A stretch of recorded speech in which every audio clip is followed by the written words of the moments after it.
فنانة شمس البارودي من الفنانات اللي قررت تعتزل في وقت بدري جدا وهي في عز نجوميتها. لكن هي قررت انها تعتزل عشان خاطر يعني تتحجب، وقررت ان هي كمان تبقى متفرغة اكتر لبيتها واسرتها. فدي من الحاجات اللي كمان الناس حبتها فيها قوي، ان هي فضلت مصرة على قرارها في الحجاب. وحتى البرامج ما كانتش حابة انها تطلع فيها خالص، عمرك ما هتشوفها طالعة ببرنامج تتكلم خالص، بالعكس هي بعدت تماما عن الوسط الفني. بس في الفترة الأخيرة يمكن كتبت بوست، الناس كلها يعني استغربت البوست ده، بس أنا شايفاه برضو إن هو يعني كانت من يعني كتبته عشان خاطر هي حست إن هي متضايقة جدا من تصرفات الفنان ده. البوست ده انها كانت بتهاجم فنان محمد رمضان، كانت بتهاجمه. يعني هي اتكلمت عن كذا حاجة، وانا اعتقد اللي خلاها وصلت انها تكتب البوست ده دلوقتي ان هي الحفلة بتاعته الاخيرة في امريكا اللي استفزت ناس كتيرة جدا، الزي اللي كان لابسه.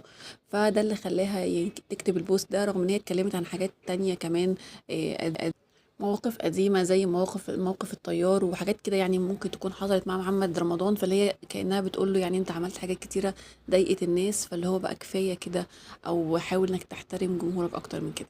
فكتبت في البوست زي ما انتم شايفين قدامكم كده، كتبت له حسبي الله ونعم الوكيل. عملته قيمة للجاهل اللي بتكلم الجمهور وهو ولا حاجة. احنا في زمن المسخ. انا سمعت وعارفة موضوع الطيار، كانت بتتكلم عن موضوع الطيار اللي حصل زمان، اللي كان سبب في رفضه محمد رمضان، وبعد كده توفى الطيار ده. علي بس اول مره اشوفه، يا رب قطع العيش ده ينقطع من رحمه ربنا، اللي قطع عيش الشخص ده يعني ربنا ما يرحموش.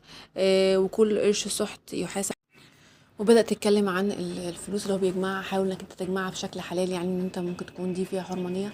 فكمان كلامها ما كانش موجه بس لمحمد رمضان، كان موجه للناس، ودي حاجة كويسة جدا ان هي بتوجه كلامها للناس، ان انتوا ما ينفعش ان انتوا تعظموا او تكبروا من فنان وتحسسوه ان هو فعلا يعني رول موديل او قدوة، لان هو ده مش عمر ما الفنان هيكون قدوة حسنة لحد. فحاول يعني كلامها بيقول ان انتوا السبب في اللي هو فيه، او هو بدأ يتمادى في الحاجات دي لانه شايف الناس بتعمل معاه كده، او بتبقى يعني بتعظمه كده، او عامله له قيمه كبيره قوي كده. فكلامها كان للفنان محمد رمضان وكمان للناس. فحاول يعني تشوف كلامها بصراحة من البوست ده، على قد ما هو ممكن يكون كلامه قاسي شوية، بس أنا شايفة إن هو بصراحة يعني في وقته جدا، وكل كلمة بتتقال في محلها.